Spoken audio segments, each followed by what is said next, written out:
चिता वाचोनी भोगतो न घडे संचिता वाचोनी करावे ते मनी समाधान मनवुनी मनी मानू नये खेदू म्हणावा गोविंदो वेळोवेळा आणि करुसावे न लगे बहुता आपुल्या संचिता वाचोनिया मनवुनी मनी मानू नये खेदू म्हणावा गोविंदो वेळोवेळा तुका म्हणे भार घातलियावरी होईल कैवारी नारायण मनवुनी मनी मानू नये खेदू म्हणावा गोविंदो वेळोवेळा पांडुरंगा करू प्रथम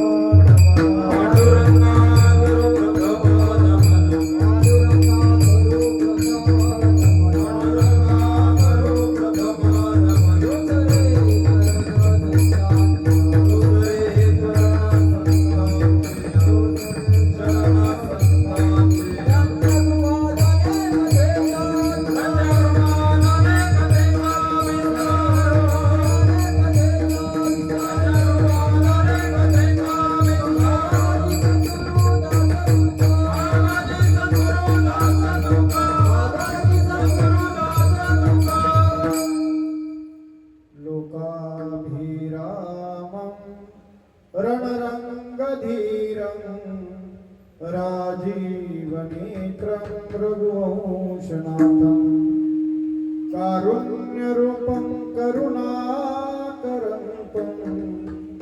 श्रीरामचन्द्रं शरणं प्रपद्ये मनोजवं मारुततुल्यवेगं जितेन्द्रियं बुद्धिमतां वरिष्ठं वातात्मजं वानरयूतमुख्यं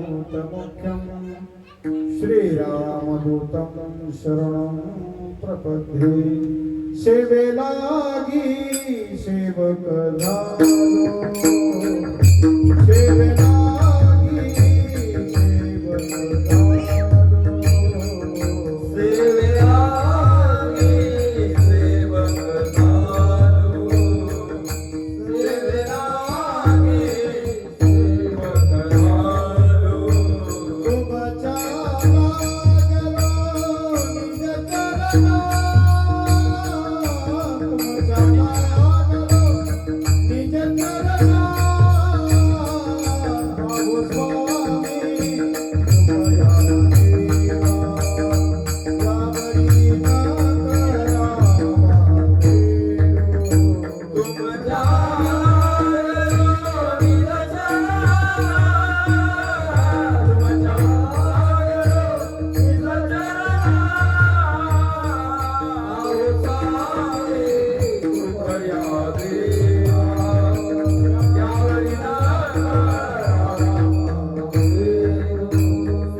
पराप्रमय प्रमदा विलासिया नमो संसारतम सूर्या अपरमित परमवीर्या तरुणतर तुर्या लालन लीला नमो जगदखिल पालना मंगलमणि निधाना सज्जन वंचंदना आराध्यलिंगा प्रभू तुम्ही महिषाची मूर्ती मी दुबळा अर्चित से भक्ती मनोनी बोल जरी गंगावती स्वीकाराल की नमो ज्ञानेश्वरा नमो ज्ञानेश्वरा नमो ज्ञानेश्वरा नमो ज्ञानेश्वरा नमो ज्ञानेश्वरा नमो ज्ञानेश्वरा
भोगतो न घडे संचिता वाचोने करावे ते मनी समाधान मनगुणी मनी मानु नये खेदू म्हणावा गोविंदो वेळो वेळा.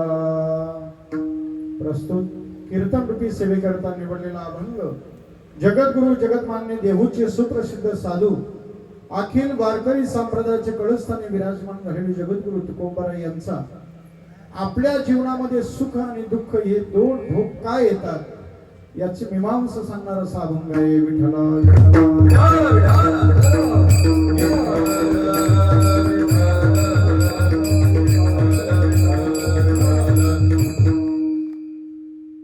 अभंगाला स्पर्श करण्यापूर्वी दोन शब्दाचा परिहार्जन वक्त्याचा आद्य कर्तव्य आहे. या हनुमंतराच्या पदस्पर्शाने पावन झालेले हे पिंपळघर गाव आणि या गावातील जोशी परिवारातील आदरणीय कृष्णा बाळू जोशी यांना जाऊन 12 दिवस झालेले आहेत आणि या 12व्याच्या उत्तरात्रीच्या निमित्ताने संकीर्तनाचं आयोजन केलेलं आहे. कारण दुःख घालवण्याची ताकद, दुःख शमवण्याची ताकद कशात असेल तर ते नामचिंतनामध्ये आहे. म्हणून कीर्तनाचं केलेलं आयोजन आहे. कारण इथे देण्यासारखं बरोबर काही नाही. आपण जे काही कमवतो ना ते इथेच राहतं. फक्त देण्यासारखं एकच गोष्ट आहे ती म्हणजे नामचिंतन. आणि तुम्हा मला असं वाटत असेल की त्यांना भावपूर्ण श्रद्धांजली तुम्ही आम्ही सर्वजण द्यावी तर प्रत्येकाची एक जबाबदारी. गायनाचार्य गातील, मी कीर्तन करेन, वाजवणारे वाजवतील, परंतु तुमच्याकडे एक जबाबदारी आहे. ज्या ज्या वेळेला विठ्ठल विठ्ठल भजन होईल त्या त्या वेळेला हाताने टाळी आणि मुखाने नामचिंतन ही खरी भावपूर्ण श्रद्धांजली त्यांना होईल. विठाला विठाला.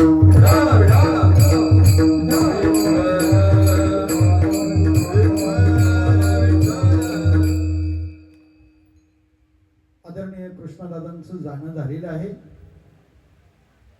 कारण ज्या लोकात राहतो ना त्याला मृत्यूलोक म्हणतात. काय म्हणतात? त्या लोकाचं नाव काय आहे? मृत्यूलोक आहे. आणि त्या मृत्यूलोकाच्या अक्षरामध्येच तो शब्द दडलेला आहे. काय? मृत्यू. म्हणून जो जो जन्माला आलेला आहे ना त्याला एक ना एक दिवस जावं लागणार आहे. आज त्यांचा बॅनर लागलेला आहे, उद्या आपला सुद्धा लागणार आहे. त्यांचा नंबर लागल्यानंतर आपला सुद्धा नंबर लागणार आहे. परंतु पहा, आपण ज्या ज्या वेळेला संसारामध्ये आपण भरपूर कष्ट करतो परंतु मरणाची आठवण राहत नाही. परंतु ज्या लोकात राहतो ना त्याला मृत्यू लोक म्हणतात हे आपण विसरतो. आणि विसरलो म्हणूनच आपली फसगत आहे की आपण मरणाला विसरलेलो आहोत. मरणाला जर माणूस विसरला नाही ना तर देवाचं नामचिंतन, देवाचं भजन, देवाची कीर्ती गाणार आपण.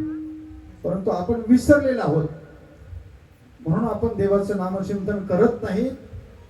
आणि देवाचं नामचिंतन जर तुम्ही केलात ना तर ते नामचिंतन आपल्याला इथे उपयोगात नाही ना, परंतु वर आपल्याला नक्कीच. कारण परमार्थ महाधन जोडी देवाचे चरण, ते महाधन सांगितलेले आहे. आपण जे आता जमा करतो ना इथे हे फक्त धन आहे, महाधन नाही. आणि म्हणून आपल्याला जर महाधन जमा करायचं असेल तर त्याच्यासाठी परमार्थ करावं लागेल, नामचिंतन करावं लागेल आणि तेच आपल्या बरोबर येईल. म्हणून या घरात जोशी परिवाराने कीर्तनाचं आयोजन केलेलं आहे. कीर्तनाचं, भजनाचं आपण आयोजन का करतो तर दुःख क्षमवण्याची ताकद फक्त भजनामध्ये आहे.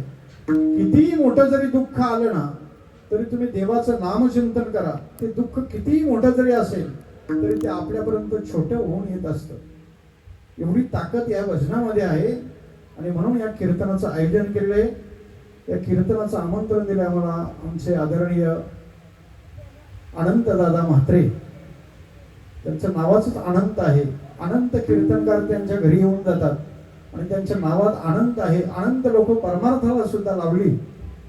आणि असे आमचे भाऊजी त्यांनी हे निमंत्रण दिलेले आहे. आपण बरोबर 11 वाजेपर्यंत कीर्तन करणार आहोत. फक्त कीर्तनाचं जे चिंतन आहे, अभंगाचा जो मार्मिक विषय तो सर्वांनी लक्षात घ्या. जगद्गुरु तुकोबराय सांगतात की भोग तो न घडे संचिता वाचुनी करावे ते म्हणी समाधान. माणसाच्या जीवनात सुख आणि दुःख हे दोन्ही काय म्हणतात, त्याला भोगच म्हणतात. परंतु ते आपल्या जीवनामध्ये काय येतं याचा कधी आपण शोध घेत नाही. आपल्या जीवनामध्ये जर दुःख आलं तर आपण त्याचा खेद मानतो, परंतु त्याचा शोध घेत नाही. हे दुःख कुठून आलं, माझ्या जीवनामध्ये मला दुःख का आलं. कारण मानवी जीवन म्हटला की तो प्रवाही जीवन आहे. काय आहे, प्रवाही जीवन आहे. जशी एखादी गंगा पर्वतातून उगम पावते आणि ती समुद्राला जाऊन मिळते. समुद्राला मिळेपर्यंत त्या गंगेची धाव चालू असते, नुसती धावते धावते धावते. मग ती कधी थांबते, ज्या वेळेला ती समुद्राला भेटे त्यावेळी तिची धावणं संपलं जातं.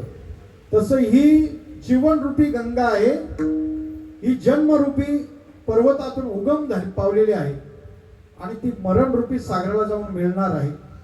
आणि मरणरूपी सागराला जाऊन मिळत असताना अनेक पद्धतीने आपण धावाधाव करतो. कितीतरी उठल्यापासून तर झोपेपर्यंत धावाधाव करतो. परंतु त्या गंगेची जशी धाव समुद्राला गेल्यानंतर ती शांत होते ना, तसं आपल्या जीवनात सुद्धा आपली धाव ज्या वेळेला आपण मरणरूपी सागराला मिळतो त्यावेळी आपली धाव संपली जाते. विठ्ठला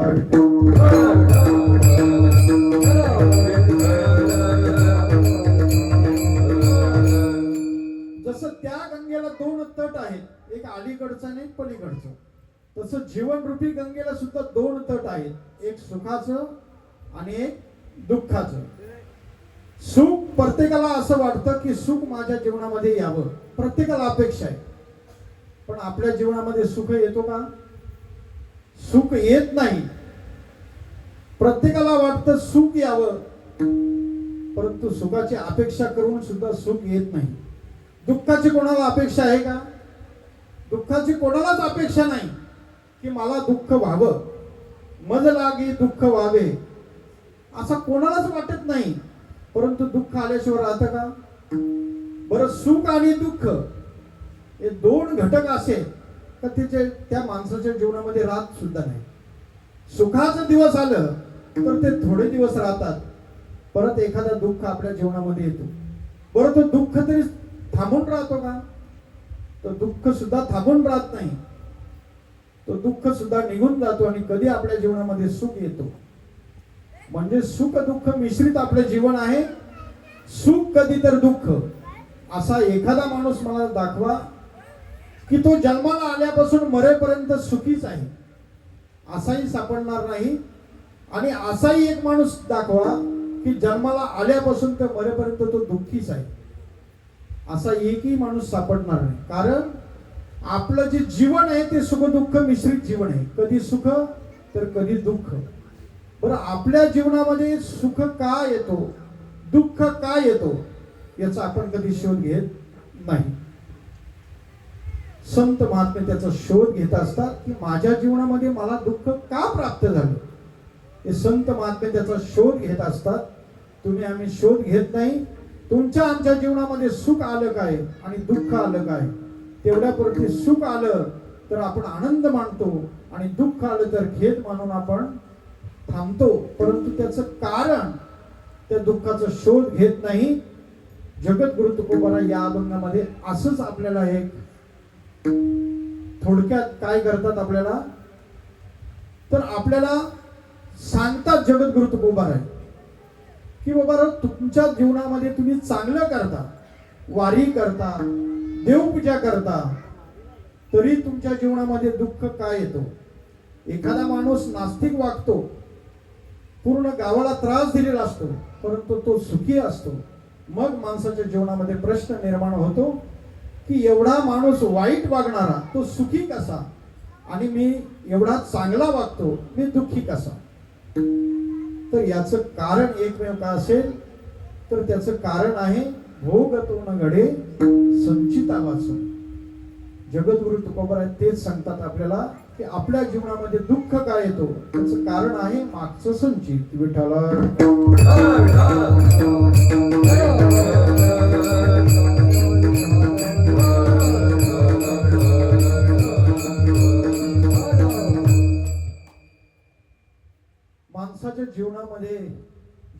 आणि मरण या दोन गोष्टी ठरलेल्या आहेत. देहाचे गावालिया जन्म मृत्यूच्या सोहलिया ना म्हणो नये धनंजया जिया परी. तुम्ही एकदा जन्माला आलात ना तर तुम्हाला मरावं लागणार आहे. या मृत्यूलोकामध्ये जो जो पदार्थ जन्माला आलेला आहे ना त्याला एक ना एक दिवस मरावं लागणार आहे. परंतु जीवन जगत असताना जन्माला आल्यापासून ते मरेपर्यंत आपल्याला जो जीवन मिळालेलं आहे, आयुष्य मिळालेलं आहे, त्या आयुष्यामध्ये या जीवनाचं सोनं करायचं. काय करायचंय? आपल्या जीवनामध्ये आपल्याला आपल्या जीवनाचं कल्याण करायचंय, आपलं हित करायचं आहे. तर काय केलं पाहिजे? आपण हित व्हावे तरी आपण काय केलं पाहिजे? तर देवाचं चिंतन केलं पाहिजे. देवाचं नामचिंतन केलं तरच या जीवनाचं सार्थक आहे. नाहीतर अनमोल असा भगवान परमात्म्याने हा जो नरदेह प्राप्त करून दिलेला आहे, कशासाठी दिलेला आहे? देवे दिला देह भजना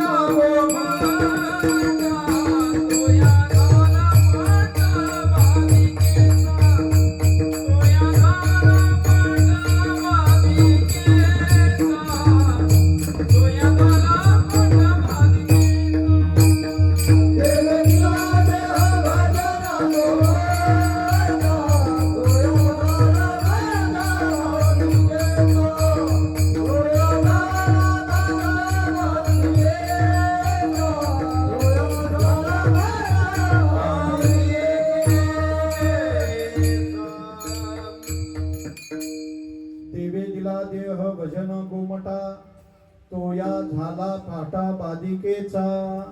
हा जो नरदेह आपल्याला प्राप्त झालेला आहे, भगवान परमात्म्याने आपल्याला दिलेला आहे. काय केलेला आहे? दिलेला आहे. तुम्ही म्हणाल हा देह माझा आहे.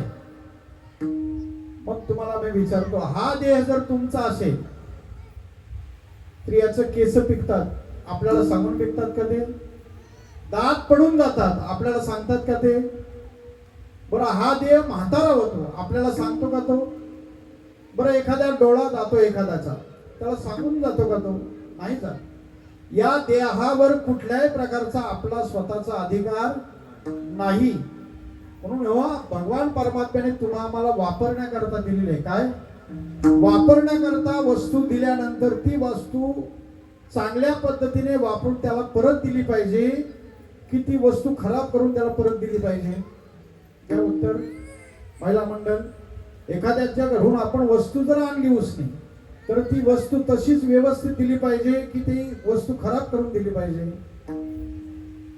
चांगली दिली पाहिजे ना, व्यवस्थित जशी आणली तशीच दिली पाहिजे. तसं भगवान परमात्म्याने देताना कसा दिलेला आहे? चांगला दिलेला आहे, गोमटा दिलेला आहे, सुंदर दिलेला आहे. मग आपण त्याच्यासाठी कसं दिलं पाहिजे? त्याच पद्धतीने त्याच्याकडे वाहिलं पाहिजे ना ते. परंतु आपण काय करतो? अनेक व्यसन त्या शरीराला लावतो आणि मग तो शरीर खराब झाल्यानंतर देवाला सांगतो आता घेऊन जा. देव म्हणतो आता नाही, आता तू, मी चांगला दिला होता, तू खराब करून देतो, आता मी घेत नाही. म्हणून मनुष्याने कधीतरी विचार करा की आपल्याला जो नरदेह प्राप्त झालेला आहे हा किती अनमोल किमतीचा नरदेह प्राप्त केलेला आहे.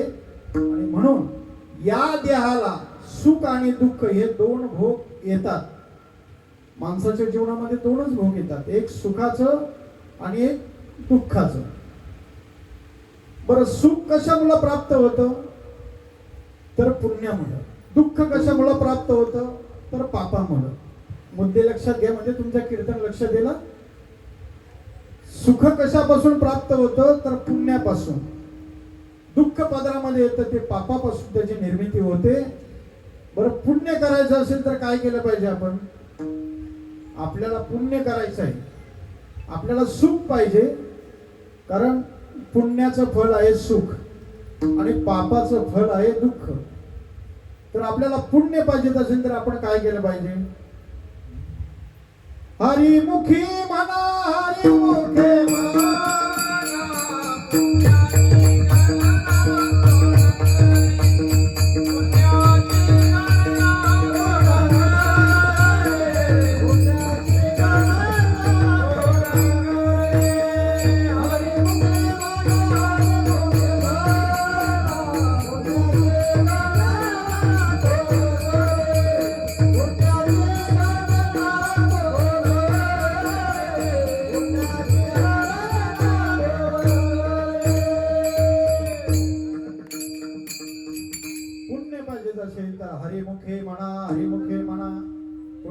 पुण्याची गणना कोण करी.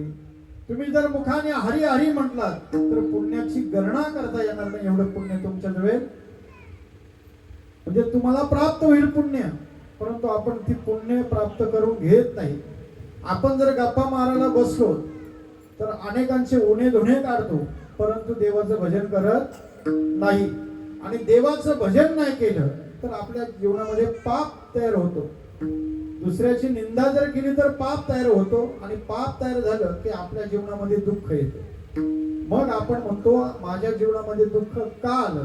त्याचं कारण आहे मागच्या जन्माचे तुम्ही केलेले हे कर्म आहेत. वाईट कर्म जर केलं असेल तर तुम्हाला या जन्मामध्ये दुःख भोगावं लागेल. मागच्या जन्मामध्ये जर तुम्ही पुण्य केलं असेल तर या जन्मामध्ये तुम्हाला ते पुण्याचं फळ सुख उपभोगायला मिळेल. आपण आता जे तांदूळ खातो हे आताचे खातो की मागच्या वर्षाचे खातो. आता आता पेरल्याबरोबर खातो लगेच नाही खाता येत. ते मागच्या वर्षीचे तांदूळ ते आता खातो, आताचे कधी खाणार आपण. तसंच आहे संचिताचं. मागे जे जे आपण कर्म केलेले आहेत ना ते आपल्याला सुख दुःखाच्या रूपाने इथे भोगायला येणार आहेत, आणि आता जे करणार आहोत ते पुढच्या जन्मात येणार आहेत. विठाला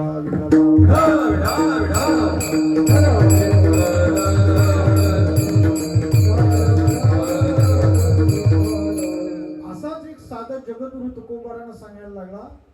म्हटलं मी वारी करतो, देवपूजा करतो, माझ्या जीवनामध्ये मी चांगले कर्म करतो, तरी सुद्धा माझ्या जीवनामध्ये दुःख काय येतं. जगद्गुरु तुकोबारांनी सांगितलं बाबा रे, तू आता जे कर्म करतोस ना त्याचा आणि तुझ्या या दुःखाचा काही लवलेश मात्र याच्यात काहीच बदल होणार नाही. कारण हे जे तुझ्या वाट्याला आलेलं आहे ना हे मागच्या जन्माचं आलेलं आहे. आता जे काही चांगले कर्म करतोस हे पुढे येणार आहे. आणि म्हणून तुला वाटत असेल की मी आता चांगले कर्म करून सुद्धा माझ्या जीवनामध्ये दुःख का येतो, तर त्याचं कारण जगद्गुरु तुकोबा या अभंगाच्या प्रथम चरणामध्ये सांगतो.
जगद्गुरु तुकोबरा सांगतात भोग तसे जीवनामध्ये येत नाही, मागच्या जन्माचं संचित असल्याशिवाय आपल्या जीवनामध्ये सुख आणि दुःख हे दोन भोग तसं येतच नाही.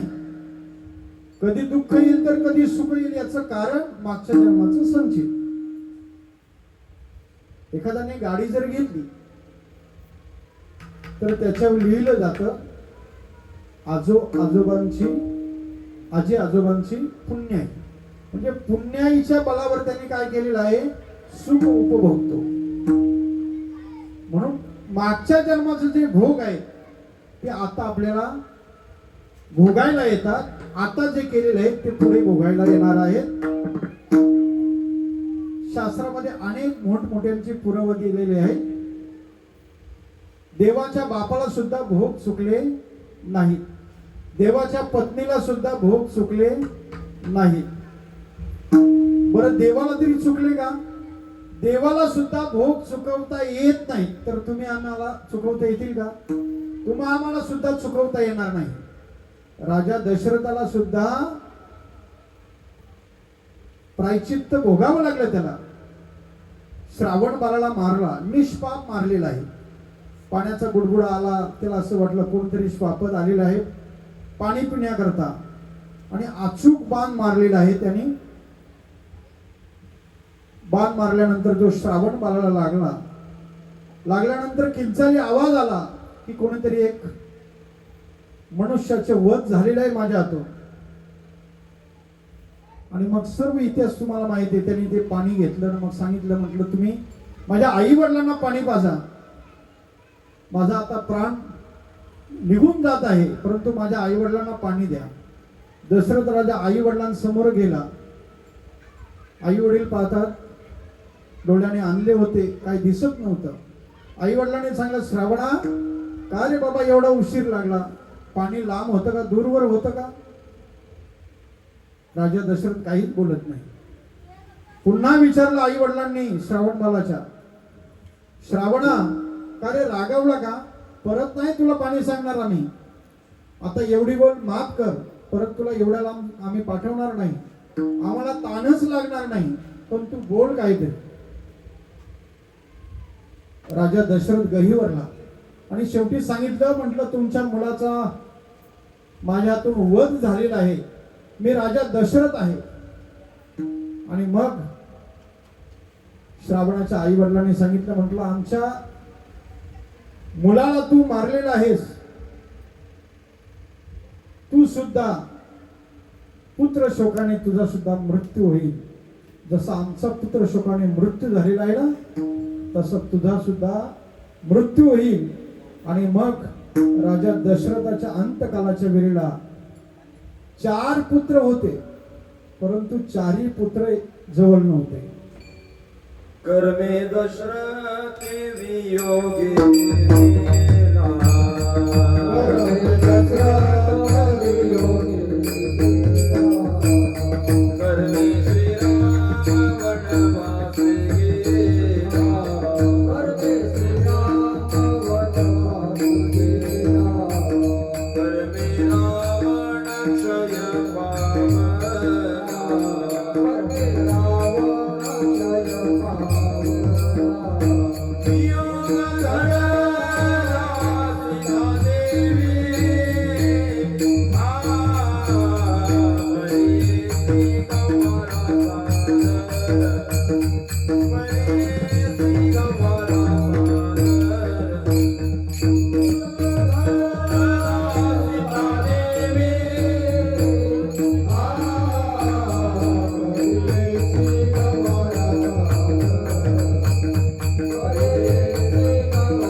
दशरथ वियोगे मेला, कर्मे श्रीराम वनवास गेला.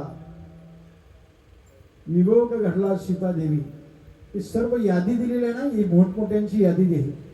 आणि म्हणून राजा दशरथाजवळ 4 पुत्र. राजा दशरथा अंतकाली एकही नव्हता.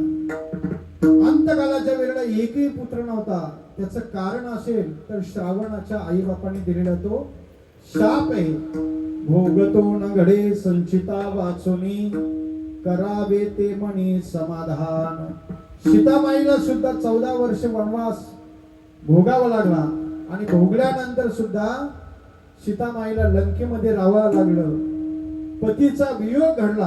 का घडला वियोग त्याचं सुद्धा कारण सांगितलेलं आहे की तिला सुद्धा शाप होता.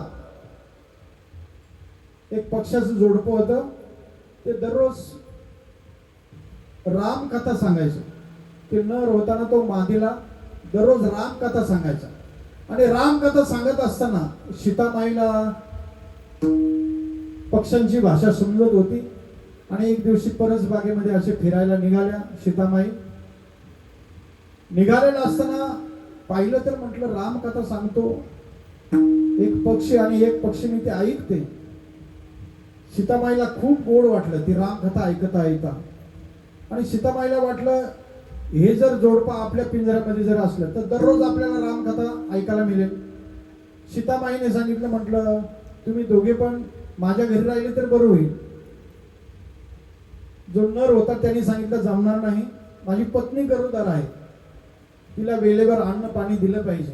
ती जबाबदारी माझी. मी कष्ट करून जे अन्न आणीन ना ते माझ्या पत्नीला देतो. सीतामाईने सांगितलं मी जे काही तुमचं अन्न पाणी असेल ते मी पुरवीन. त्या नराने सांगितलं म्हटलं जमणार नाही. आम्ही जे आमचं स्वतःचे कष्ट करतो ना त्या कष्टाचंच अन्न पाणी आमच्या जे बाल वाढणार आहे त्याच्यासाठी घालतो. हे कोणाला कळतं? कोणाला कळतं? हे पक्षाला कळतं. आपल्याला कळत नाही अजून. आपल्या मुलांना कुठलं अन्न खायला घातलं पाहिजे हे कोणाला कळतं? त्या पक्षाला कळालं तर मी जे कष्ट करेन ना तेच अन्न त्या माझ्या पत्नीला मी घालीन. कारण त्या मुलाला ते अन्न ते पोषक असेल, सात्विक अन्न असेल, त्याच्यामध्ये चांगले सात्विक विचार मिळतील त्याला. आणि म्हणून त्यांनी सांगितलं जमणार नाही. परंतु सीतामाईने हट्ट धरला आणि दोघांना पकडले. पकडता पकडता नर निघून गेला. मादी हातात सापडली. ती मादी नेली पिंजऱ्यात ठेवली. सीतामाईने 14 दिवस तिला पिंजऱ्यात ठेवलेला आहे. आणि ती मादी व्याकुळ झाली. तिने सांगितलं म्हटलं माझा पती बाहेर गेलेला आहे. कुठे गेलाय काय गेलाय पत्ता नाही. अजून आलेला नाही. मला सोडा. सीतामाईने सांगितलं म्हटलं जमणार नाही. सोडणार नाही. असं करता करता विवल झाली. रात्र पूर्ण झाली. तिने सांगितलं सीतामाईला म्हटलं आता तरी सोडा. मी माझ्या पतीचा शोध घेते. सीतामाईने सांगितलं म्हटलं जमणार नाही. सोडणार नाही. आणि मग एकदम घायाळ होऊन आणि शेवटचा प्राणोत्क्रमण करणार तेवढ्यात तिच्या मुखातून निघालेला शब्द आहे जसा मी पती वियोगातून माझं मरण येते ना तुला सुद्धा तुझ्या पती वियोगाचं दुःख सहन करावं लागेल. हे त्या पक्षिणीने दिलेले शाप आहे. भोगतो न घडे संता भोगतो न घडे भोगतो न घडे संचिता भोगतो न घडे संचिता करावे ते म्हणी समाधान करावे ते समाधान. प्रत्येकाला ज्याच्या त्याच्या कर्माचा भोग भोगावाच लागतो आणि तो त्यालाच भोगावा लागतो. तुम्हाला वाटत असेल की मी चुकीचा वागतो माझं कोणी काही करणार नाही. पण एक लक्षात ठेवा आपल्याला इथे कोणी पाहत नसेल परंतु वर आपलं गणित चालू आहे. तिथे आपला सातबारा व्यवस्थित लिहितात. त्याच्यामध्ये काही चुकीचं लिहिणार नाही. जे कर्म तुम्ही कराल ना जुने एक प्रल्हाद शिंदेचं गीत होतं. सर्वांना तुम्हाला ते मुखावर येतोच.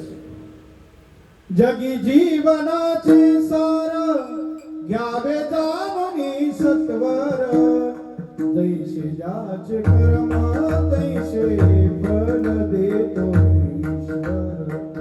हे प्रल्हाद शिंदेने गायलेलं गीत आहे. खूप सुंदर गीत आहे. परंतु त्याच्यात काय शब्द आहेत? जैसे ज्याचे कर्म तैसे फल देतो ईश्वर. कधीतरी विचार करा. कुठलंही काम करताना, कोणाला बोलताना, कुठली क्रिया करताना आपल्या मनामध्ये एक विचार आला पाहिजे का याचं प्रायश्चित्त आपल्याला भोगावं लागणार आहे. आज इथे बसलेले जेवढे पण सुना असतील, सासूला त्रास देत असतील तर त्यांनी सुद्धा समजायचं आपण सुद्धा सासू होणार आहे ना आपल्याला सुद्धा हाच त्रास सहन करावा लागणार आहे. जैसे ज्याचे कर्म तैसे फळ देतो ईश्वर. तुम्हाला एक साधा दृष्टांत सांगतो म्हणजे सर्वांना पटेल. एक पांतस्थ होता, चालला होता असं जंगलातून. जात असताना एक आंबा असा पिकलेला दिसला त्याला, पाडाला लागलेला आंबा. आता सीझन आलेलाच आहे. त्याने तो आंबा पाहिला कोणी डोळ्यांनी पाहिल्यानंतर त्याला डोळ्याला खाता येत नाही, तोडता येत नाही ना. मग डोळ्यांनी काय केलं, पायाला आज्ञा केली. म्हटलं त्या आंब्यापर्यंत जर गेलं तर बरं होईल. पाय आंब्यापर्यंत घेऊन गेलं. दृष्टांत सांगतो, लक्ष ठेवा, तुम्हाला त्याचा प्रश्नाचं उत्तर मी विचारणार आहे. डोळ्याने पाहिला, डोळ्याला तोडता येत नाही, खाता येत नाही. डोळ्यांनी पायानं आज्ञा केली, म्हटलं चला त्या आंब्यापर्यंत. पाय त्या आंब्यापर्यंत गेले, परंतु पायाने ते आंबा तोडता येईल का? पायाने तोडता येत नाही. पायाने हाताने आज्ञा केली, म्हटलं तुम्ही जर तोडून दिला तर बरं होईल. पायांचं हाताने ऐकलं, तो आंबा हाताने तोडला. हाताला खाता येत नाही. परंतु एवढ्यात मालक आला. तो आंबा याने जिभेला लावला. जिभेने त्याची चव चाखली. परंतु एवढ्यात मालक आल्यानंतर मालकाने पाठीला पहिले उपटी घातली. कुठे? पाठीला चांगला मार दिला. मी तुम्हाला विचारतो, आंबा कोणी चाखला? मार कोणी खाल्ला? हा, पाठी. मला हे विचारायचं आहे, पाणी कुठून निघालं? मार खाल्ल्यानंतर पाणी कुठून येतो? डोळ्यातून. का डोळ्यातून पाणी आलं? पहिला कोणी पाहिला होता? आंबा पहिला डोळ्यांनी पाहिला, म्हणून पाणी कुठून आलं? डोळ्यातून आलं. का तर त्यांनी चूक केली होती. जैसे ज्याचे कर्म तैसे फल देतो. डोळ्यांनी पाहिला म्हणून पाणी डोळ्यानं आलं. जरी पाय गेला असतील, हाताने तोडला असेल, जिभाने चाखला असेल, पाठीने मार खाल्ला, परंतु पाणी कुठून आलं? शेवटी डोळ्यातूनच आलं. भोगतो न घडी संचित भोगतो न घडी भोगतो न घडे संचिता भोगतो न घडी संचिता. करावे ते मणी समाधान करावे ते मनी समाधान.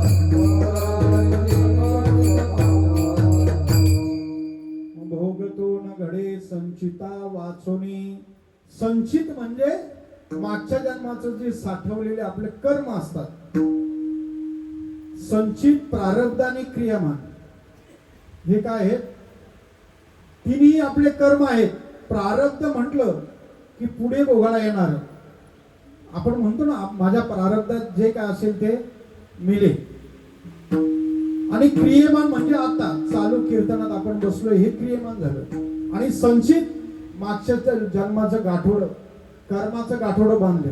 म्हणजे जे कणग्यामध्ये आहे ना, तुमच्याकडे आहे का नाही भात शेती? आता भाताचा कणगा वगैरे समजतो ना तुम्हाला का नाही?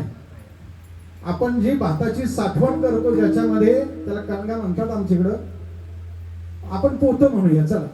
त्या पोत्यामध्ये जे असतं ते संचित. आणि सुपामध्ये आहे ते काय आहे? प्रारब्ध. आणि जे जात्यात टाकलेले त्यांना काय म्हणायचं? ते क्रियमान. म्हणजे संचित भोगायला येणार आहे, आपल्याला पुढे भोगायला येणार आहे. म्हणून प्रारब्ध, संचित आणि क्रियमान या तीन गोष्टी आपल्याला मान्यच कराव्या लागतील. म्हणून जसं आपण वागू ना, तसं आपल्याला त्याचं फळ मिळतं. तुम्ही चांगले जर वागलात तर त्याचं बेनिफिट तो आपल्याला चांगलं मिळणार आहे. तुम्ही चांगली मेहनत केली तर चांगला पैसा कमवतो.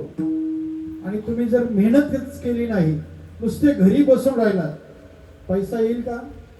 नाही येणार. तसंच आहे, भोग आपल्या वाट्याला येतात ना, ते आपण चांगले जर कर्म केले तर आपल्या वाट्याला चांगले भोग प्राप्त होतील. भोग या शब्दाचा अर्थ आहे, कधी कधी रस्त्याने जाणारा माणूस म्हणतो, वा खूप सुंदर बंगला बांधला, चांगली गाडी घेतली, भरपूर पैसा आहे, म्हणजे मागच्या जन्माचं याचं भोग आहेत, चांगले भोग आहेत. आणि एखादा दरिद्री माणूस जर असला, घर पडकं आहे, अंगावर कपडे व्यवस्थित नाही, त्याला सुद्धा लोक काय म्हणतात, हे याच्या मागच्या जन्माचे सज म्हणून जातो की नाही आपण. म्हणून भोगतो न घडे संचिता वाचोनी. जगद्गुरु तुकोबरा सांगतात, तुम्हाला भोगायला येतात ना, मग तुम्ही तुमच्या जीवनामध्ये काय केलं पाहिजे, तर जीवन जगत असताना फक्त समाधान मानलं पाहिजे. सुख आलं तरी समाधान माना, दुःख आलं तरी समाधान माना. कारण सुख आणि दुःख हे टिकून राहत नाही. धर्मराजाला भगवान श्रीकृष्णाने एक अंगठी दिली होती. त्या अंगठीवर असं अक्षर लिहिलेलं होतं, येही दिवस जातील. धर्मराजाला लक्षागृहामध्ये जाण्याचा प्रयत्न केला, त्या अंगठीकडे पाहिलं, हेही दिवस जातील. पांडवांना कुरुक्षेत्रावर लढण्याचा संबंध आला ज्या वेळेला, त्यावेळेला सुद्धा त्या धर्मराजाने पाहिलं, हेही दिवस जातील. म्हणजे सुखाचं दिवस आलं तरी धर्मराजाला अंगठीवर काय लिहिलं होतं, हेही दिवस जातील. तसं आपल्या जीवनात सुद्धा कधी सुख येईल तर कधी दुःख येईल. आपण फक्त जीवनामध्ये समाधान मानायचं आहे, कारण हेही दिवस जातील. विठ्ठला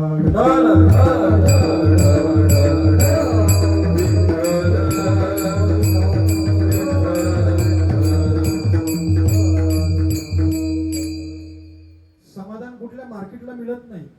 समाधानासाठी दुकानदार नाहीत का. भिवंडीला गेलो आपण, कल्याणला गेलो ना, समाधान पाव किलो 1 किलो विकत आणला असं नाही. हे समाधान आपल्या मनावर अवलंबून आहे. काय चित्ती असू द्यावे समाधान, चित्ती असू द्यावे समाधान, चित्ती असू द्यावे समाधान, चित्ती असू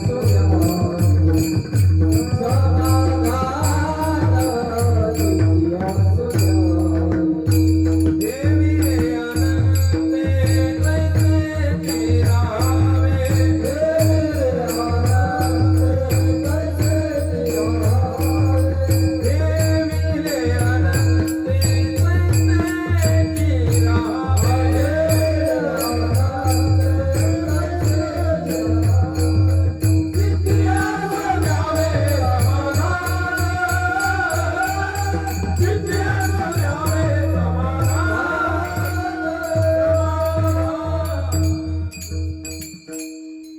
चित्ती असो द्यावे समाधान. कधीही मनामध्ये समाधान असलं पाहिजे. एखाद्या माणसाला ₹1,00,000 मिळाले असतील, आपल्याला ₹1,000 मिळाले ना, समाधान माना. दररोज एखादा माणूस 5,000 कमवत असेल, आपल्याला 500 भेटले ना, समाधान माना. परंतु त्याच्या 5,000कडे पाहून आपलं समाधान बिघडू नका. परंतु नेमके आपलं तसंच होतं. शेजाऱ्याने बंगला बांधला की आपलं समाधान बिघडलं. एकाने सांगितलं डॉक्टरांना, डॉक्टर साहेब माझं पोट दुखतंय. म्हटलं काहीतरी इलाज करा. डॉक्टर साहेब म्हणतात, कधीपासून दुखायला लागलं पोट. म्हटलं शेजारच्याने गाडी घेतली ना तेव्हापासून. आता त्याला काही इलाज करेल का डॉक्टर? नाही करता येणार. तुम्ही समाधान तुमच्या हाताने बिघडवलेलं आहे. म्हणून समाधान हा माणसाच्या मनामध्ये असला पाहिजे. दुसऱ्यांनी शेजाऱ्यांनी जरी गाडी घेतली ना, तरी आपल्या जीवनामध्ये असा एक मनामध्ये संकल्प निर्माण झाला पाहिजे की वा, माझ्या शेजाऱ्याने गाडी घेतली, रात्री बेरात्री मी जर आजारी जर झालो ना, तर कधीतरी माझ्या हाकेला हाक देऊन आणि गाडी घेऊन माझ्यासाठी येईल. चांगली गोष्ट झाली, माझ्या शेजाऱ्याने गाडी घेतली. हे समाधान आपल्या जीवनामध्ये टिकवलं पाहिजे आपण. परंतु आपल्या जीवनामध्ये समाधान टिकत नाही. समाधान मान्यावर आहे. एक आळशी माणूस होता, रस्त्याच्या कडेला मस्त झोपलेला होता आंब्याच्या झाडाखाली. असंच उन्हाळ्याचा दिवस होता, चांगली हवा लागली, झोप लागली. झोपल्यानंतर एक माणूस आला, सदग्रस्त होता. त्यांनी सांगितलं, बाळा कुठला तू? म्हटलं गोव्याचा. म्हटलं तरुण दिसतोस, एवढ्या तरुण वयात दुपारी आराम करतोस, काहीतरी धंदा पाणी करायचं. म्हटलं काय करू? अरे आंब्यांचे सीझन आहे. 200 रुपयाचे आंबे खरेदी केले, बाजारात नेले, 400 रुपये होतील. त्यांनी सांगितलं पुढं काय करायचं? पुढं काय करायचं? 400 रुपयाचे आंबे घ्यायचे, 1000 रुपये होतील. म्हटलं पुढं काय करायचं? म्हटलं 1000 रुपयाचा आंबा घेतशील तर त्याचे 10,000 तयार होतील. म्हटलं पुढं काय करू ते सांगा ना. म्हटलं काय नाही, पुढं मग धंदा तुझा वाढेल ना. 10,000चे आंबे खरेदी कर, एखादा गाला घे, मोठा दुकान टाक, 10-20 लाख रुपये तुला तयार होतील. मग त्यांनी सांगितलं पुढं काय करायचं? काय नाही म्हटलं, 10-20 लाखाचे आंबे जर खरेदी केली, 5-50 लाख रुपये तयार झाले तर मग मस्त आराम कर एकदम. मग त्यांनी सांगितलं आता काय चालू आहे, एवढी खटाटोप तुम्ही सांगितली, मग आता काय चालू आहे, एवढी खटाटोप करून जर आराम मिळत असेल तर माझं आता काय चालू आहे. त्यांनी जे हरिकरण निघून गेलं. समाधान हे मान्यवर आहे.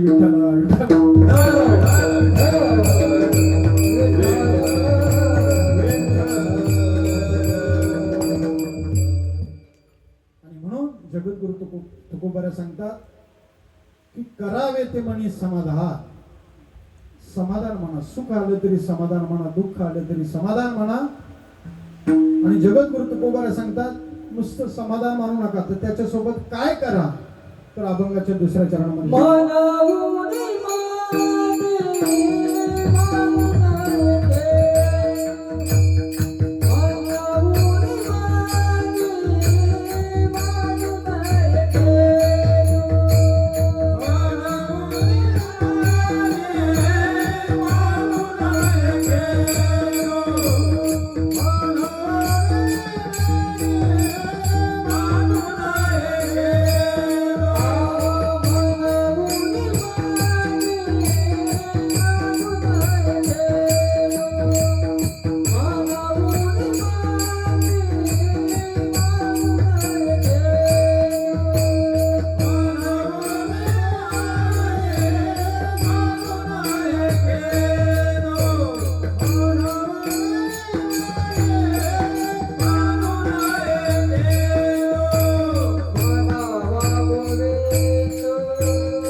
देवाचं चिंतन करा, जीवनामध्ये समाधान प्राप्त करून घ्या आणि मनामध्ये कुठल्याही प्रकारचा खेद बाळगायचा नाही. कारण मनाला आपण जसं ठेवू ना तसं मन राहतं. तुम्ही मनामध्ये काय ठेवता याच्यावर अवलंबून आहे. एखादा काचेचा ग्लास आहे, त्या ग्लासामध्ये जर आपण पाणी भरलं आणि पाहुण्याला नेलं तर तो ग्लास कसला होतो, पाण्याचा ग्लास. तोच काचेचा ग्लास आहे, त्याच्यामध्ये जर आपण सरबत टाकलं तर काय होईल, तो ग्लास कसला होईल, सरबतचा. त्याच ग्लासामध्ये जर आपण दूध टाकलं तर तो ग्लास कसला होईल, दुधाचा. त्याच ग्लासामध्ये जर ती टाकली तर ते कसलं होईल. म्हणजे ग्लास तोच आहे, त्याच्यामध्ये तुम्ही काय टाकता. तसं हा मन आहे, या मनावर तुम्ही समाधान बिंबवता का खेद मानता, काय मानता, तुमच्या मनावर अवलंबून आहे. तुम्ही मनामध्ये काय निर्माण करताना हे फार महत्वाचं आहे. परंतु आपल्या मनामध्ये थोडं का आपलं नुकसान झालं की आपल्याला लगेच मनामध्ये काय होतं, की कसं झालं, का झालं, माझ्या नशिबात का आलं, हे आपलं बिघडतं. आणि म्हणून जगद्गुरु तुकोबारा सांगतात, म्हणावून म्हणे मानू नये खेदू, म्हणावा गोविंदू वेलोवेला. जगद्गुरु तुकोबारांच्या जीवनामध्ये अनेक दुःखद प्रसंग आले. जगद्गुरु तुकोबारांनी भजन सोडलं नाही. जगद्गुरु तुकोबारांनी सुखामध्ये पण विठ्ठल गायलं आणि दुःखामध्ये पण विठ्ठल गायलं. विठ्ठल सुखा विठ्ठल विठ्ठल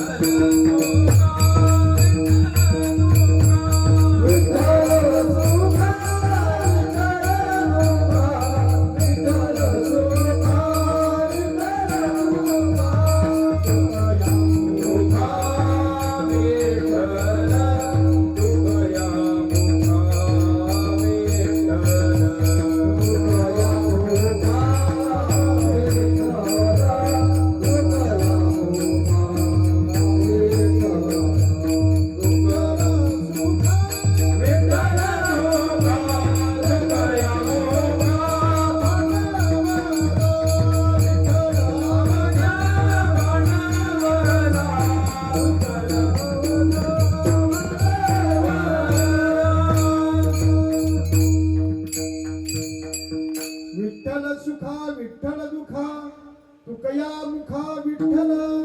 सुखामध्ये सुद्धा विठ्ठल गायलं, दुःखामध्ये सुद्धा विठ्ठल गायलं. त्याचं एकमेव कारण का असेल तर जगद्गुरु तुकोबारायांनी केलेली भक्ती आहे, केलेलं नामचिंतन आहे. त्याच्यामुळे सुख जीवनामध्ये आलं काय आणि दुःख आलं काय.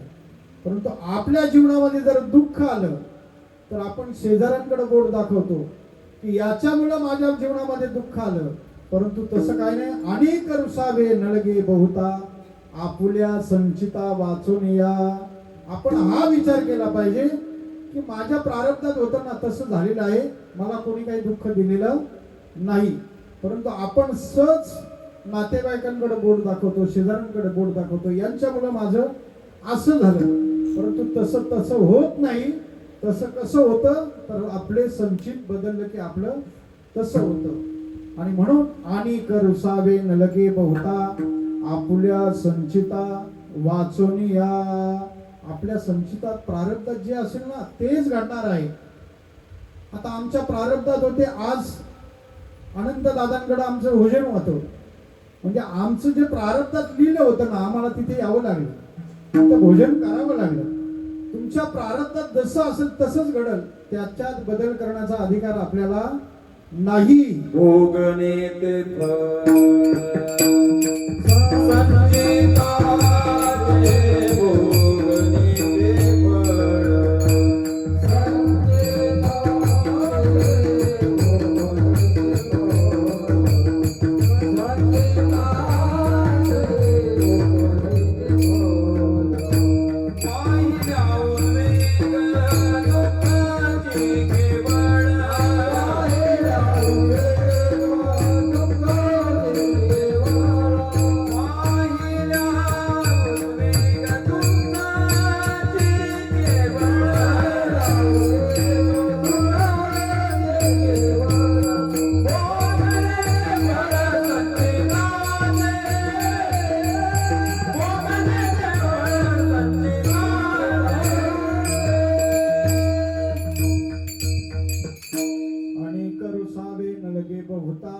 आपुल्या संचिता वाचून या. संचितात जसं असतं तसं होतं. म्हणून आपल्या जीवनामध्ये आपण काय केलं पाहिजे तर आपण संसारात जीवन जगत असताना पूर्णपणे देवावर भार घातलं पाहिजे. घर बांधलं ना तर असं सांगायचं मला देवाने दिलेला निवार आहे. कोणी दिलेला आहे? देवाने दिलेला निवार आहे. गाडी घेतली तर आपण असं सांगितलं पाहिजे लोकांना की देवाने मला फिरायसाठी काय दिलेलं आहे? गाडी दिलेलं आहे. आपण चांगले कपडे वापरले तर देवाने दिलेले आहेत. मला वापरण्याकरता चांगले कपडे कोणी दिलेले आहेत? देवाने दिलेले आहेत. आपण काय करतो? मी माझ्या कुटुंबाचा भरण पोषण करतो, घर मी बांधलं, गाडी मी घेतली. मी जो आहे ना तोपर्यंत भगवान परमात्मा त्याच्या जवळ येत नाही. जोपर्यंत आपला मी निघून जात नाही तोपर्यंत भगवान परमात्मा तिथे येत नाही. म्हणून तुका म्हणे भार घातली यावरी. भार पूर्णपणे जबाबदारी पांडुरंग परमात्म्यावर टाकायची आणि ती टाकली का त्याची पूर्ण जबाबदारी, त्या भक्ताची पूर्ण जबाबदारी कोण घेत असतो? भगवान परमात्मा घेत असतो. भीष्माचार्याने प्रतिज्ञा केली. कौरव पांडवांचं युद्ध चालू असताना भीष्माचार्याने प्रतिज्ञा केली, म्हटलं उद्या सूर्यास्तापर्यंत पांडव नसणार आहेत. आणि भीष्माजवळ तेवढी ताकद सुद्धा होती. अशी प्रतिज्ञा केल्याबरोबर देवाला धक्का बसला. म्हटलं प्रतिज्ञा कोणी केलेली आहे? भीष्माचार्यांनी केलेली आहे. भीष्माचार्याची प्रतिज्ञा खोटी ठरणार नाही. उद्या पांडव दिसणार नाही, काय करावं? रात्रभर झोप लागत नाही. देवाला चिंता पडली. देवाने जाऊन अर्जुनाला, धर्मराजाला, भीमदादाला, नकुलाला, सहदेवाला उठवलं. म्हटलं तुम्ही काय झोपलात? त्यांनी सांगितलं आम्ही झोपणार, निवांत झोपतो. म्हटलं का? भीष्माचार्यांची प्रतिज्ञा ऐकली नाही का? म्हटलं ऐकलेलं आहे. परंतु द्वारकेचा राणा पांडवा घरी, ज्या बाजूने भगवान परमात्मा आहे त्या बाजूने आम्हाला बिहायचं कारणच काय? आम्ही निवांत झोपतो. देवा तुला काय करायचं ते तू बघून घे. भगवान परमात्म्याला रावत नाही. म्हटलं भीष्माचार्यांची प्रतिज्ञा आहे. भीष्माचार्य म्हणजे सामान्य नाहीत. पहाटेच्या तीनच्या प्रहरला आणि भगवान परमात्म्याने जाऊन द्रौपदीला सांगितलं, म्हटलं द्रौपदी, पांडवांना झोपू द्या, परंतु त्यांच्यासाठी आता आपल्याला थोडस काम करणं गरजेचं आहे. द्रौपदीला सांगितलं, चल माझ्या बरोबर. द्रौपदीने सांगितलं, कुठं जायचं? म्हटलं काय नाही, फक्त भीष्माचार्यांचं दर्शन घे. म्हटलं जायचं कसं काय? थोडं थोडं चिंब पाऊस पडतो. म्हटलं काही घाबरू नकोस. भगवान परमात्म्याने द्रौपदीच्या चपला काखेत घातल्या, द्रौपदीला उचलून घेतली आणि पहाटेच्या ब्रह्ममुहूर्तावर भीष्माचार्यांच्या रावटी समोर उभी केली. म्हटलं जा, भीष्माचार्यांचे दर्शन घे. आणि दर्शन घेत असताना बांगड्यांचा आवाज कर. पहा महिला मंडळ, बांगड्या पाहिजेत हातामध्ये. आता ते कीर्तनामध्ये सांगायची वेळ आलेली आहे. ज्या घरामध्ये बांगड्यांचा आवाज होता ना, त्या घरामध्ये कुठल्याच प्रकारचे अनिष्ट येत नाही. जोपर्यंत बांगड्यांचा आवाज आपल्या घरामध्ये चालू आहे, तोपर्यंत अनिष्ट शक्ती आपल्या घरामध्ये येत नाही. आपल्याला जर इष्ट शक्ती प्राप्त करून घ्यायची असेल तर हातामध्ये बांगड्या पाहिजे. बांगड्यामध्ये एवढी ताकद आहे. द्रौपदी माता गेलेली आहे आणि गेल्यानंतर भीष्माचार्यांचं दर्शन घेतलं, बांगड्यांचा आवाज केला. भीष्माचार्य ध्यानस्थ बसलेले होते, डोळे मिटलेले होते. भीष्माचार्यांना वाटलं बांगड्यांचा आवाज येतो म्हणजे कोणतरी पतिव्रता स्त्री आलेली आहे. आणि मग भीष्माचार्यांनी आशीर्वाद दिला, अखंड सौभाग्यवती भव. भीष्माचार्याने असा आशीर्वाद दिल्याबरोबर द्रौपदी मातेने सांगितलं, म्हटलं पितामहा, या जन्माचा की पुढच्या? म्हटलं तू कोण? म्हटलं मी द्रौपदी. मला म्हटलं द्रौपदनाची आली का काय? मी अखंड सौभाग्यवती म्हटलेलं आहे, परंतु माझं आशीर्वाद खोटं ठरणार नाही. द्रौपदीने सांगितलं, म्हटलं तुम्ही आजच प्रतिज्ञा केली होती आणि आज आशीर्वाद दिलेला आहे. म्हटलं आशीर्वादही खरा ठरेल, प्रतिज्ञा माझी मागे घेईल, परंतु आशीर्वाद खरं ठरेल. परंतु द्रौपदी तू एवढ्या रात्री आली कशी काय पहाटे? म्हटलं माझा नोकर आहे ना, त्याने घेऊन आलेला. म्हटलं कोण तुझा नोकर आहे, दाखव जरा. राहुटीच्या कडेला भगवान परमात्मा काखेत चपला घालून उभे होते. काय शक्ती असेल पहा. भगवान परमात्म्याची सेवा जर केली तर भगवान परमात्मा त्याच्या चपला सुद्धा घेऊन उभा राहतो. म्हणून भगवान परमात्म्याची कधीतरी विचार करा, सेवा केली पाहिजे. भीष्माचार्याने पाहिलं, पाहतो तर भगवान परमात्मा. द्रौपदीला सांगितलं, अगं तुझ्या पांडवांना मारणारा मी कोण आहे? तुझा कुंकवाचं रक्षण करणारा जर इथे समोर आहे, भगवान परमात्मा तुला जर इथे घेऊन येतो आहे, पांडवांचं रक्षण करणारा जर साक्षात भगवान परमात्मा आहे, तर तुझा कुंकू कसा पुशेल?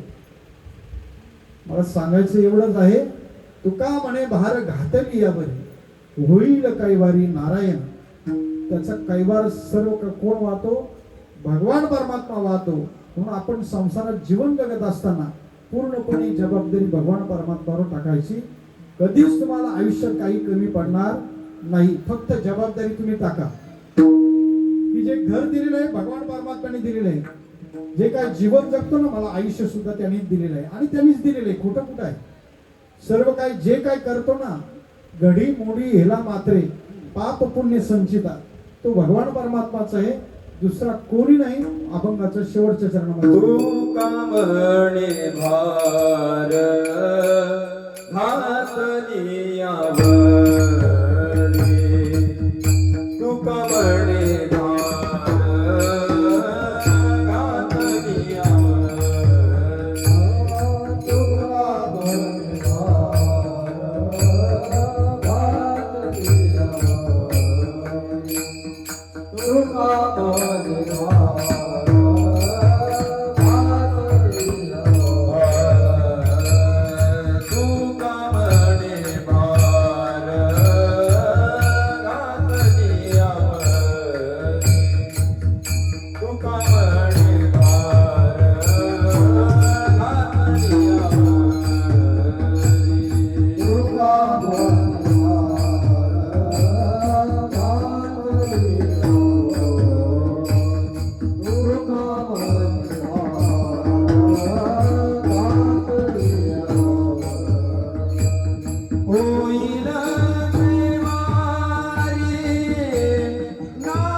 निघत नाहीत बोलवण करत असताना. त्याला रडू येतो, पण तो रडू कुठे काढायचं तर एखाद्या खोलीमध्ये जाणार, उशीमध्ये डोकं खुपसणार आणि तिथे रडणार. परंतु बँडवाल्यांच्या, मंडपवाल्यांच्या सर्वांच्या चपला कोणी झिजवलेल्या असतात? वडिलांनी. आई मोठ्याने रडेल, बहीण मोठ्याने रडते, भाऊ मोठ्याने रडतो, बाप रडताना दिसत नाही. परंतु बापावर खूप काही कर्ज असतो तरी सुद्धा बापाला थोडी त्या कर्जाची खंत नाही. परंतु मुलीच्या पाठवणी असते त्यावेळी बापाच्या डोळ्यातून अश्रू निघतात आणि ते अश्रू निघत असताना बापाला खूप अशा वेदना होतात की माझी मुलगी आज 20 वर्ष मी लहानाची मोठी केली आणि निघून जात आहे. खूप दुःख होतो, परंतु बाप कधी रडताना दिसत नाही. म्हणून बाप हे पडद्यामागचं पात्र आहे. माणसाच्या जीवनात बाप आहे ना, तोपर्यंत त्या घराला शोभा आहे. आई वडील ज्याचे म्हातारे जरी असले ना, नुसते पायरीवर त्या खुर्ची टाकून बसलेले असले तरी त्या घराकडं वाकडी नजर टाकण्याची कोणाची हिंमत नाही. आई आणि वडिलांमध्ये एवढं ताकद आहे. शास्त्रामध्ये तर आई वडिलांची खूप उंची सांगितलेली आहे. धर्मराजाने जेव्हा प्रश्न विचारला, यक्षाने धर्मराजाला प्रश्न विचारला की म्हटलं पृथ्वीपेक्षा श्रेष्ठ काय आहे, आकाशापेक्षा उंच काय आहे? धर्मराजाने उत्तर दिलेलं आहे, पृथ्वीपेक्षा श्रेष्ठ आई आहे आणि आकाशापेक्षा उंच कोण असतील तर वडील आहे. हे कोणी उत्तर दिलेले? धर्मराजाने उत्तर दिले यक्षाला, आकाशापेक्षा उंच वडील आहेत. म्हणून वडिलांची उंची खूप आहे. आपण भगवान श्रीकृष्णाचं चरित्र पाहत असताना यशोदा मातेचं खूप गुणगान करतो. परंतु त्या यमुना मैयाला पूर आलेला असताना सुद्धा भगवान परमात्म्याला पाठीत घालून नेणारा वसुदेव एवढ्या पुरामध्ये नेत असताना त्या वसुदेव आपल्या डोळ्यासमोर येत नाही. यशोदा माता भरपूर आपण ऐकतो, परंतु बापाचं कालीच कसं असतं पहा. यमुना मैयाला पूर आलेला आहे तरी आपल्या मुलाला टोपलीत घालून आणि त्या पुरामध्ये प्रवेश करतो, त्याला म्हणतात बाप. राम राम म्हणता जाओ माझा प्राण, राम राम म्हणता दशरथाने प्राण सोडला. किती बापाचं पात्र किती मोठं असेल पहा. रामाच्या त्यागाने दशरथाचा प्राण निघून गेलेला आहे. वडिलांची किंमत या विश्वामध्ये कोणीच करणार नाही. आई वडील हे दोन पात्र असे आहेत की ते साक्षात भगवान पांडुरंग परमात्माच आपल्या घरामध्ये आहे. पांडुरंग परमात्म्याला प्रत्येकाच्या घरात येणं शक्य नव्हतं, म्हणून बापाच्या रूपाने भगवान परमात्मा आणि आईच्या रूपाने रुक्मिणी पांडुरंग ही दोन्ही दैवत आपली चालती बोलती आपल्या घरामध्ये आहे. आई म्हणजे रुक्मिणी आहे, बाप म्हणजे पांडुरंग आहे. ते साक्षात दैवत आहेत, ज्यांची जिवंत आहेत, ज्यांचे हयात आहेत ना, त्यांनी खूप आई वडिलांची सेवा करा. आम्ही नेहमी कीर्तनात सांगत असतो, आई वडिलांचं दर्शन घ्या आणि घराच्या बाहेर पडा, घरात येईपर्यंत केसाला धक्का लागणार नाही. एवढा आई वडिलांच्या आशीर्वादामध्ये ताकद आहे. परंतु आताची मुलं आई वडिलांच्या पाया पडत नाहीत. आम्ही दररोज कीर्तनामध्ये सांगतो, आई वडिलांचं दर्शन घ्या. एक वेळ मंदिरात नका जाऊ, परंतु आई वडिलांच्या चरणाला स्पर्श करा आणि तुम्ही तुमच्या कामाला निघून जा. आई वडिलांना खूप आशीर्वाद आहे. आई आणि वडील तुम्हाला मरेपर्यंत आशीर्वाद देतील. बाकी तुम्ही मित्रमंडळीला, पत्नीला कितीही द्या, ती तुम्हाला नाव ठेवणार. परंतु आई वडिलांचं असं पात्र आहे ते तुम्ही द्या नाही तर नका देऊ. त्यांना तुकडाभर भाकर पण नाही दिली तरी तुम्हाला आशीर्वाद देईल, आणि भाकर दिली तरी तुम्हाला आशीर्वाद देणारं पात्र काय असेल तर आई वडिलांचं आहे. म्हणून आई आणि वडील हे दोन चालती बोलती दैवत आहेत, हे विसरू नका. तुम्ही मंदिरात नका जाऊ, बाकी परमार्थ करू नका. पुंडलिकाने कुठलंच दैवत, कुठलं उपवास तपास, कुठली योग या काहीच केलं नाही. पुंडलिकाने फक्त आई वडिलांची सेवा केली आणि आई वडिलांच्या सेवेतून भालून भगवान परमात्मा पंढरपूरला आले आणि सांगितलं, पुंडलिका मी जगाचा मालक आलेला आहे. पुंडलिकाने सांगितलं, बोलू नकोस, माझ्या आई वडिलांची निद्रा भंग होईल. अरे आलेल्या पाहुण्याला काय पाहुणचार करशील का नाही, काय बसायला दे, पाहुणचार कर. पुंडलिकाने गरम वीट होती हातापायाला शेकवण्याकरता आई वडिलांच्या, ती वीट घेतली आणि मागं भिरकावली, म्हटलं राहा तिथे उभा. युगे 28 भगवान परमात्मा तिथे उभे राहिलेले आहे. पुंडलिकाने कुठलाच योग याग केलेला नाही, फक्त आणि फक्त काय केलेलं आहे, आई वडिलांची सेवा केली, बाकी काय केलं नाही. आणि तेच आदर्श पुढे ठेवून आपण सुद्धा आपल्या आई वडिलांची सेवा आपण केली पाहिजे. आई वडिलांची सेवा करा फक्त. तुमच्या जीवनामध्ये तुम्हाला आयुष्यात कधी काय कमी पडणार नाही. तुम्ही म्हणाल मी होतो कसा आणि झालो कसा, फक्त आई वडिलांचा आशीर्वाद घ्या. परंतु मुलं आई वडिलांचा आशीर्वाद घेत नाहीत, आई वडिलांना नाराज करतात. चांगली शिकलेली लोक आहेत ना, त्यांचं आई वडील वृद्धाश्रमात आहे. खंत वाटते. ज्या आई वडिलांनी तुम्हाला एवढं शिकवलं, एवढं मोठं केलं, आज तुम्ही एक सहीचं ₹1,00,000 घेता. एवढं मोठं केलं आई वडिलांनी, आणि मोठे झाल्यानंतर तुम्ही परदेशात जाऊन आई वडिलांना सुद्धा इथे घरी ठेवता, त्यांना पाहायला येत नाही. आईचा मृत्यू झाला तर ते तिकडनं पत्राने सांगतो मी पैसे पाठवतो, आई वडिलांची सतीगती लावून घ्या, मला वेळ नाही. अशी हे दुर्जन सुद्धा जन्माला आलेलं आहे. आई वडिलांना विसरू नका. सर्वांना विसरा, परंतु आई वडिलांना कोणी विसरू नका. कारण आई वडिलांचं खूप ऋण आहेत आपल्यावर. या देहावर 3 जणांचे ऋण सांगितलेले आहेत. ऋषी मुनींचे ऋण आहेत, देवाचे ऋण आहेत, आणि आई वडिलांचे ऋण आहेत. या आई वडिलांच्या ऋणातून थोडा पण मुक्त होता येणार नाही आपल्याला. आपल्या शरीराची चामडी काढल्याने त्याचं जोडं पडून त्यांच्या पायात जरी घातलं ना, तरी त्यांच्या ऋणातून आपण मुक्त होणार नाही. परंतु थोडं का होईना सकाळी उठल्याबरोबर आपण अंघोळ अष्टमी केली, घरातून बाहेर पडताना आई वडिलांच्या चरणाला जर आपण स्पर्श केला, दर्शन घ्यायला जर गेलो ना, आई वडिलांना एवढा समाधान वाटेल की बस रात्री कीर्तन ऐकलं माझ्या मुलांनी आणि सकाळी पाया पडायला आलं. तुम्ही बाकी काही देवतांची पूजा करू नका. आई वडिलांना जर घरात ठेवत असाल आणि काशीला गयेला तुम्ही जात असाल, पंढरपूरला जात असाल, घरातलं दैवत तुमच्या जर आनंदित नसतील आणि तुम्ही तीर्थयात्रा जर करत असाल, तर भगवान परमात्मा तुम्हाला जवळ करणार नाही, हे लक्षात ठेवा. घरी तुम्ही चालती बोलती दैवत आहेत त्यांना पूजत नाही, आणि तुम्ही तीर्थयात्रा कशासाठी करता? म्हणून तीर्थयात्रेला जाण्यापेक्षा तुम्ही घरातली दैवत पहिल्या पूजा आणि मग तीर्थयात्रेला जा. मग ज्या तीर्थामध्ये जाल ना, त्या तीर्थाचं दैवत तुम्हाला आशीर्वाद देईल की बस आई वडिलांची सेवा करून आलास ना, मग तुला आशीर्वाद देतो. आणि आई वडिलांची सेवा जर करून आलाच नाही आणि तू माझं दर्शन घ्यायला एवढ्याला मला आहे ना, तुला माझं दर्शन होणार नाही. त्याला काय करत असतो, त्याला कुठल्याच प्रकारचा आशीर्वाद देत नाही, नुसती फेरी होती, वारी होत नाही.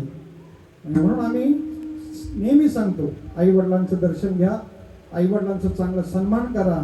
आई वडिलांना काही लागत नाही.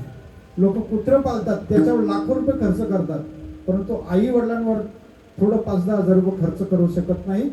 एवढी शोकांतिक आहे. आणि हे सांगण्याची वेळ आपल्या महाराष्ट्रात आलेली आहे. अनेक ठिकाणी वृद्धाश्रम आहेत, वृद्धाश्रम भरलेले आहेत. आमच्या खडवलीला वृद्धाश्रम आहे, कधीतरी भेट द्या. तिथल्या लोकांचं ते विचारा, त्यांची मनस्थिती कशी आहे. काय नाही, आई वडिलांना काही लागत नाही, तुम्ही खायला नका देऊ, परंतु एक वेळ आई आणि बाबा नुसतं त्यांना म्हणा, त्यांचं पोट भरलं जातं. आई आणि वडील हे फार मोठे दैवत आपल्या घरामध्ये आहेत, आणि ते दैवत यांचं आज हरवलेलं आहे. मी भगवान परमात्म्याला एवढीच विनंती करीन की पितृक्षेत्र हरवलेलं आहे, मातृक्षेत्र आहे, पितृक्षेत्र त्यांचं हरवलेलं आहे.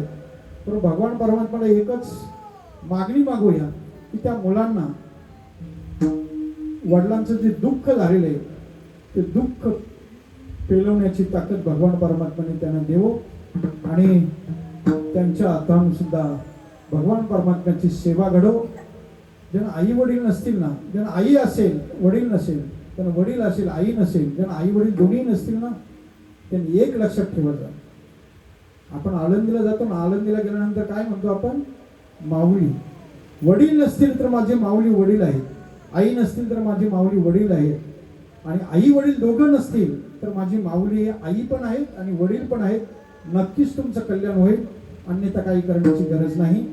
झालेली कीर्तनवृत्ती सेवा इथे संपवतो.